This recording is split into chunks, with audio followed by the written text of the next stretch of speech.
Hello, hello, hello, and welcome to yet another exciting episode of Smell the Coffee. You are, of course, joined by Diana Master and Aina Raiza-Kweyo. How you doing? I'm doing great. What is up? Rise and shine. What is up? The Yeah. bag is up and it's stuck. The bag, Manifesting. I guess we have to manifest because like the way it's looking now. Hey, Hey, hey. hey. Yo. And y'all need to be careful because January is just around the corner. I saw a TikTok by Robot Boy. He actually said, I don't know who needs to hear this, but the money you have now must last you until end of January 2025. It's true. And that hit me so hard. I was like, yo, It's true.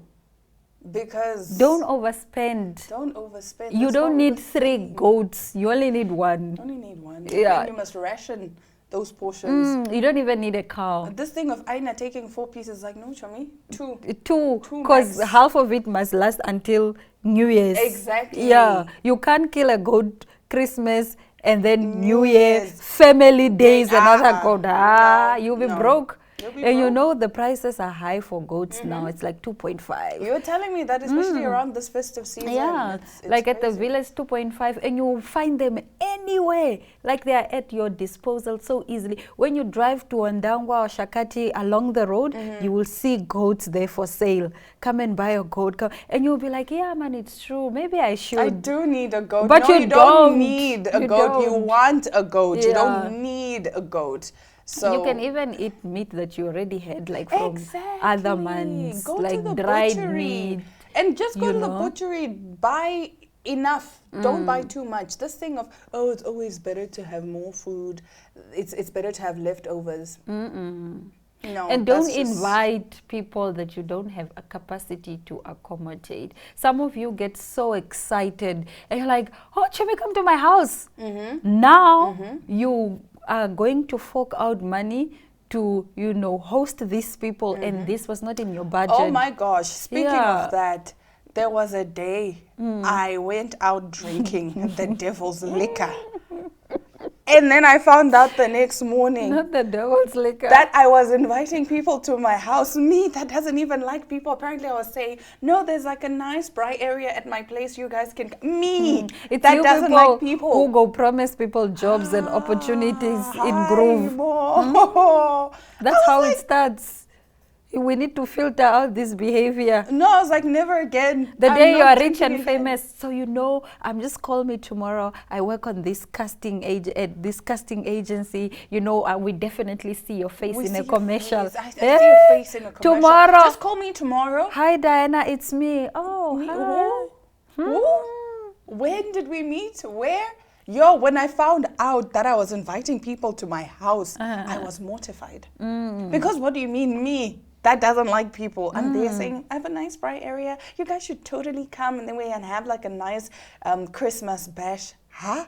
Excitement is very dangerous. You will do a lot of things out of excitement that you would normally not do. That was the devil's liquor Yeah. talking. It wasn't me. That was the Stop with the devil's drink. liquor. I had it once, never again. Never We again. will I learned my hold lesson. you accountable. I learned my lesson. I said, if you ever catch me drinking drinking. that again, beat me up. I will just report you to the police. I don't know what they will do at this big age with you. I don't know what they will do, but we'll call the police. Yes, we will. We need to be held accountable. Yeah. But anyway, we'll be right back with our top stories right after this. And today we are talking an AI-powered Jesus. And Jay-Z, yo. Hi, bo. Stick around. Neopaints has established a 67-year Namibian legacy, creating personalized paint solutions that blend quality and innovation for the Namibian people.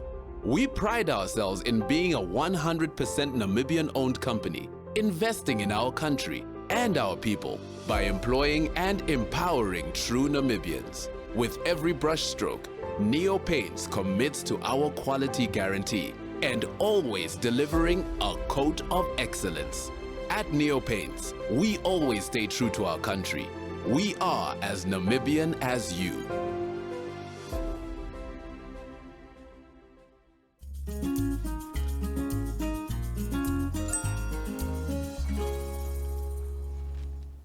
AI seems to be taking over the world, but now the heavens too.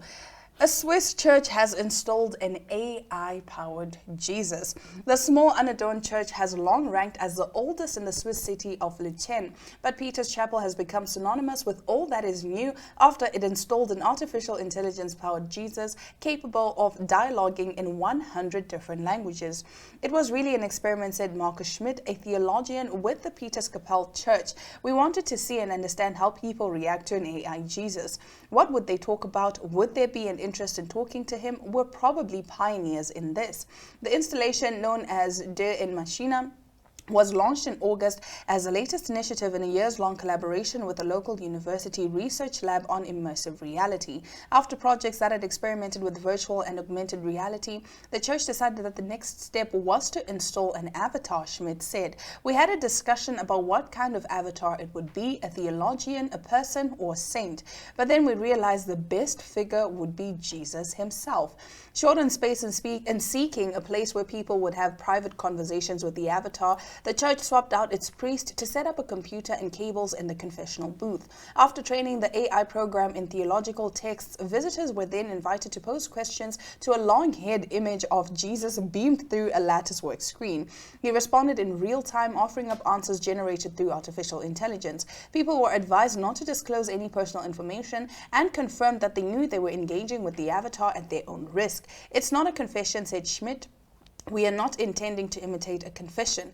During the 2-month period of the experiment, more than 1,000 people, including Muslims and visiting tourists from as far as China and Vietnam, took up the opportunity to interact with the avatar. While data on the installation will be presented next week, feedback from more than 230 users suggested 2/3 of them had found it to be a spiritual experience, said Schmidt. So we can say they had religiously positive moment with this AI Jesus. For me, that was surprising. Others were more negative, with some telling the church they found it impossible to talk to a machine. One local reporter who tried out the device described the answers as at times trite, repetitive, and exuding a wisdom reminiscent of calendar cliches. The feedback suggested there had been a wide disparity in the avatar's answers, said Schmidt. I have the impression that sometimes he was really good and people were incredibly happy and surprised and inspired, he said. And then there were also moments where he was somehow not so good, maybe even more so superficial. I wonder what the real Jesus actually thinks about this. He's probably looking down Like, and no. Forgive them, Father. They don't know what they're doing. Because even this image of Jesus, that's not what Jesus looks like. Where did they get this long-haired Jesus? This myth of this long-haired Jesus. The problem is, if you don't really read the Bible and you go off of what people tell you, there's already a lot of people that can attest and say Jesus was not a white man. Either or, it really doesn't matter. Like, and apparently, I'm so bored with these topics. And the thing is, even the Bible itself says that Jesus was marred and disfigured. It's in Isaiah, I'll check and then I'll get back to you. But there's like a verse that talks about Jesus not looking like how we thought Jesus looks. So you now go to Jesus in this artificial Jesus, and then you say your problems, and then he counsels you, basically. Basically. I guess he gives you verses to read and scriptures to read. Based on your problem. Probably. But more like Google. Guys, it's basically like Google, because I can or Google ChatGPT. Because I can Google now. I'm going through this. What Bible verse to help can I read to help me feel inspired?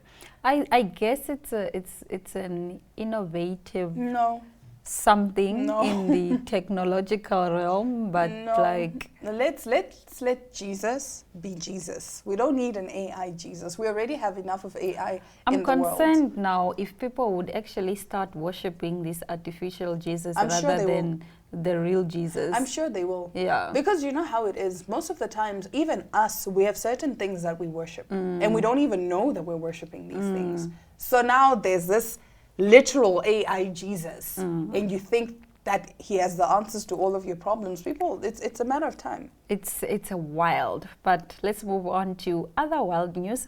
On the 9th of December, breaking news hit us all coming straight from Los Angeles. Musician and producer Jay-Z has been accused in a lawsuit filed on Sunday, the 8th of December, of raping a 13-year-old girl alongside hip-hop star Sean Diddy Combs in the year 2000. Jay-Z, whose real name is Sean Carter, has denied the allegations. The updated complaint in a civil case against Combs claims that Jay-Z and Combs assaulted the minor at an after-party following the MTV Music Video Awards. The MTV Video Music Awards, and this was in September of 2000. The lawsuit states another celebrity stood by and watched Combs and Carter took turns assaulting the minor. Many others were present at the after party but did nothing to stop the assault. Originally referred as Celebrity A, Jay-Z's name has now been explicitly included in the lawsuit, which also accuses him of filing a frivolous countersuit. The plaintiff remains unnamed and in the legal documents. In response, Jay-Z condemned the lawyer behind the allegations. His name is Tony Busby, labeling him as deplorable human. He states that his legal team has received what he described as a blackmail attempt disguised as a demand letter. Jay-Z remarked, "What he had calculated was the nature of these allegations, and the public scrutiny would make me want to settle no say. It had the opposite effect. It made me want to expose you for the fraud that you are." He further urged Busby to pursue a criminal complaint instead of a civil one, asserting that anyone committing such a crime against a minor should be imprisoned. At 55, Jay-Z is a billionaire, record producer, an entrepreneur, having started his career as a rapper and now being married to superstar Beyonce. Busby, the attorney representing the plaintiff, commented, "The pleading speaks itself. This is a very serious matter and it will be litigated in court separately." Diddy, also 55, faces charges of sex trafficking and racketeering. Federal prosecutors allege that Combs engaged in sexual abuse and coerced women into drug-fueled sex parties through threats and violence. All I'm saying is birds of a feather flock together. Yeah. Do what you will with that information. Birds of a feather flock together. I like his approach. Who? I like Jay-Z's approach. Okay. Because if I did it, why do you want me to pay you? Just take me to court so I can go to jail. Why are you filing a lawsuit? Or why are you filing a civil lawsuit? It's a crime, right? I mean, so go and file a criminal lawsuit so I can go to jail. With this information, it seems as though this lawyer is just trying to get money from this guy. And he did blackmail him before. We are not saying it's the case. I'm just saying it seems as though that's what he's doing. Because you know it's a crime. You are stand-buying victims. Why are you not going to the court? File a criminal lawsuit. The problem with the criminal lawsuit, it could be the statute of limitations is expired. So why do you want money? I mean, that was the same argument people had when Cassie filed her lawsuit against Diddy. But and that Cassie wanted to be paid. Yeah, she so I guess wanted this victim also wants to be paid, but through the lawyer. Do you understand what I'm saying? It could be a thing of, because the statute of limitations has expired.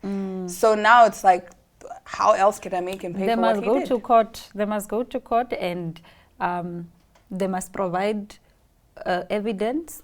They must prove beyond reasonable doubt that this man raped the minor. If he did, he must go to jail. Case closed. He probably won't be able to because of the statute of limitations. Once the statute of limitations expires, there's literally nothing you can do. There is Diddy is also in jail, even though the statute of limitations has expired. But he's not in jail for those. He's in jail for racketeering. He can still be trialed. You said birds of the same feathers flock together. So perhaps he also racketeered something. Who knows? They must go Maybe to this jail. is also going to open up another can of worms. Because remember, this is how for it him. happened with the Diddy situation. It was the Cassie lawsuit that basically spiraled out of control. It Yes. opened up Pandora's box and everything just started coming to light. So if this is something, let it come to light. You know, the truth will always come to the light. truth will always come to light. I saw a post by the lawyer where he was basically saying the sun is coming, as in whatever is done in the dark will come to light. Okay, we thank God. So we're just going to be seeing, all I'm saying once more is birds of a feather flock together and there's no smoke without fire. Speaking like... No, but we do know the Jay-Z was at the parties. All of them were at the parties. All industry people were at the parties. So, I don't know. We don't know. We were not there. We saw the footage. We even in I think in Cassie's documents it says that at some point Jay-Z and Beyonce were in the room or something like that. Yeah. Speaking under correction, don't sue me. Don't add her. Don't at me, but we know celebrities went to these parties. Yes. We don't know which one. We of don't them, know if they know what Yeah. was happening but behind the scenes. but you attended the parties, colleagues. That's what we are saying. That's all we are saying. But do if with you that are information guilty- what you will. If you are guilty, I'm glad that you are saying let's go to court. If you are not guilty, the court will prove you're not guilty. You will move on your life. If you are guilty, in your own words, you will go to jail. I think the problem with some of these very, very, very influential people is they have people in the right places to pull strings. So will justice really be served if there is even justice to be served? No, We'll but just have to wait and see. we every day, I always say that one day for the thief, one day for the owner. So we see it even with Diddy. He thought he was untouchable. We all thought he was untouchable. Turns out he wasn't. So, of course, we'll be bringing you the updates as they happen. Stick around because after the break, we are talking with Miss NGO. So, stick around for that interview.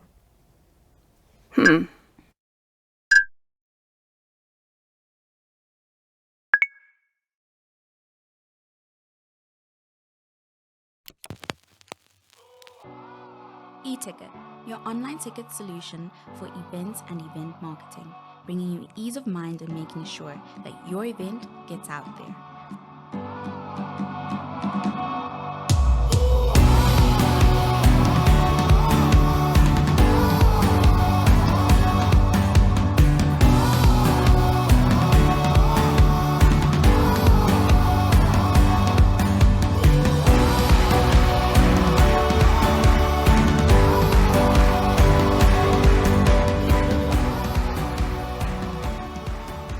For more information, contact events@nmh.com.na.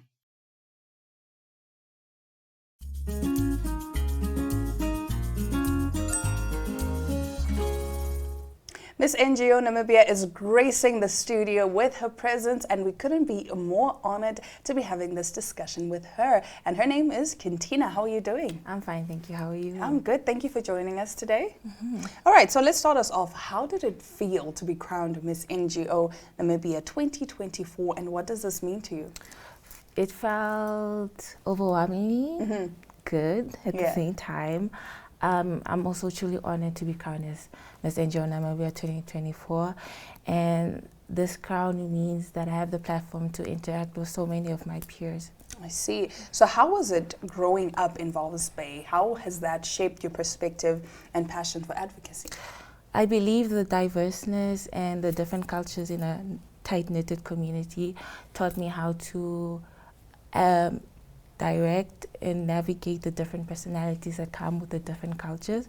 And through that, I believe I'm now able to effectively communicate in, per se, everybody's language. I see. Okay. So why did you choose HIV and AIDS awareness as your platform, and what impact are you hoping to make now that you're Miss NGO? It's more so it chose me because it comes with the crown. That's one of the responsibilities I have as Miss NGO Namibia, is to go to the youth and be able to spread awareness on HIV and AIDS. And I believe this is important because it affects all of us, and informing the youth on what happens with HIV and AIDS and how we can prevent it, and encourage testing and encourage using protection is very important. It definitely is. What inspired you to focus on educating the youth about sexual education? I would say the lack of effectiveness that comes with sexual education that comes from school. The only time that I properly learned about sexual education was in university. So I believe talking to somebody that's more close to your age, as in a peer, will be able to effectively learn and help them prevent teenage pregnancies and STIs, and of course HIV and AIDS. And I think, you know what, with topics like sexual education, because growing up in an African household, it seems to be a taboo topic. And we only start learning about these things in school, and even then the teachers aren't really giving us the information and the facts as is. So like you're saying, you only start learning about it properly in university, and most of the times it's through doing that's how you learn. And sometimes it's too late, you make a mistake and things like that. So that's actually really, really beautiful. So why is mental health advocacy important to you, and what steps are you taking to reduce the stigma around mental health issues? Mental health issues are important to me because it affects our daily life. It's something that's about emotions is something that's a part of us from a young age.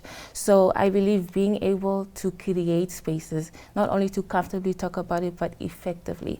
I think the thing is that the spaces that we create, it's more of sort of, oh, I'm kind of embarrassed, but I want to say this, that, or like I'm shy, or I believe that what I'm going through isn't important enough. So creating safe spaces and spaces where we can comfortably just speak how you feel is important. So currently you're a first-year student at NUST, and now you're also Miss NGO. How do you manage to juggle that, and then how do you, you know, split your time wisely? Honestly, it's difficult. Yeah. It's difficult. But I think an important thing is to adapt to anything that's thrown at you. Obviously, my number one goal, because of my parents, is school. So that's something that I take of importance first. And that anything that comes with Miss NGO Namibia, I kind of juggle that and adapt it and balance that into the routine. And I think you would be changing the stigma around pageantry, because there's this misconception that pageant girls are dumb, you know. So at least if you have something to fall back, like an educational background, then you can actually prove to people and you can inspire the young ones that no, it's not that you don't need school. I'm actually educated beyond the crowd. Yeah. So that's beautiful. I think you'd be inspiring really a lot of people, not just young ones, but even the older generations as well. All right, so what challenges have you encountered while promoting your advocacy, and how have you overcome them? I'd say is breaking through the whole generational and cultural taboos. And I think the only way that you could truly overcome that is by talking about it more and creating spaces again where you talk about such situation and such issues. And how do you plan to engage the youth in meaningful conversations about sexual education and mental health? Because now we have social media, so we think we know everything. We loosely throw around terms like gaslighting and narcissism and things like that without actually having had to go to a professional to talk about these things. I'd say obviously speaking their language, like you said, social media, but through that making informed, giving informed decisions throughout the youth, and also going into their spaces, like into the schools, and being able to talk about sexual health and everything. Okay, and what strategies do you think can effectively reduce the stigma surrounding mental health in Namibia? I'd say, like I said before, creating comfortable spaces where you can comfortably talk about mental health issues. Because most people think that, no, especially the boys, they think, no, I'm a man, I can't go through this and this and that. Men don't cry. Men don't cry. Men don't have emotions. Toxic men masculinity. Are nonchalant. Yes. Men would chill, man. Yes, men should be chalant. Be chalant. Please. But I think, again, it's a thing of creating comfortable spaces where you openly talk about that. It doesn't have to be through woman to woman. It can be through man to man, you know, her, she, they, them, you know, whatever it is. Yes, okay. So you're basically including everybody. Including everyone. That's beautiful. So what has been the most rewarding experience for you since being crowned Miss NGO 2024? I'd say it would be the reactions from all of my family. I'd say that's the most rewarding one. Because when you go into something, obviously there's some doubts. Yes. Can I do it? Am I going to be able to do Am I going to it? win? What's going to happen? And then let's talk about, that moment where you're like, maybe I should just quit. Exactly. That was like three days before the show. I was Oh, like, no. Should I? You know what? But I'm already here, so I Yes. might as well. And Whatever happens, happens. That time you Exactly. know if it doesn't happen, you're going to cry so much. And the most rewarding feeling was the reactions from everybody around me and from my family members. And the support structure that you Yeah. had. That's beautiful. I think having a strong support system really helps. And like you're saying, it's also a mental thing because now you're talking yourself down. Exactly. So So it when you goes have back. that support system, they lift you up. They and lift you up. to be able to accomplish that not only for myself but also for them was rewarding. So how do you plan then to use your platform to create lasting change in your community? Well, I plan that by going to the communities and be able to talk about sexual health and spread awareness on HIV and AIDS, and with my advocacy, again, to create spaces where we comfortably speak about mental health issues. Okay. And lastly, what message do you want to share with young people who look up to you as a role model? I have this motto in life. It's by Walt Disney. All your dreams can come true if only you have the courage to pursue them. So my message to you guys is to have the courage to pursue your dreams. Okay. Your dreams are valid is basically Exactly. what you're saying. Never let anyone talk you down or talk you out of your dream. I always have this thing where I say, there's a reason that dream was placed in your heart. Exactly. So just pursue it. It may not be now. It may not even be next year. It may be 10 years from now. But eventually you will, if you persevere and you basically and put find your the mind to it. courage. Find the courage. And then, sometimes even in doing it, that's when you realize, actually, no, this is not what I want. You can actually find other paths. Exactly. Something else that you want to do. Yeah, with life, like, you have so much time that it's kind of versatile. You don't have to live one life. You don't have to live one life. But the problem with life is, yes, you only have one life. And it's long, but it's simultaneously short. So just go out and try out whatever it is that you want to try. That was so beautiful, Kintina. Thank you so much, and we wish you all the best with your reign. We hope you managed to accomplish everything that you set out to do. Thank you so much. Thank you for having me also. It was lovely. All right, stick around. We will be right back with more Smell the Coffee right after this.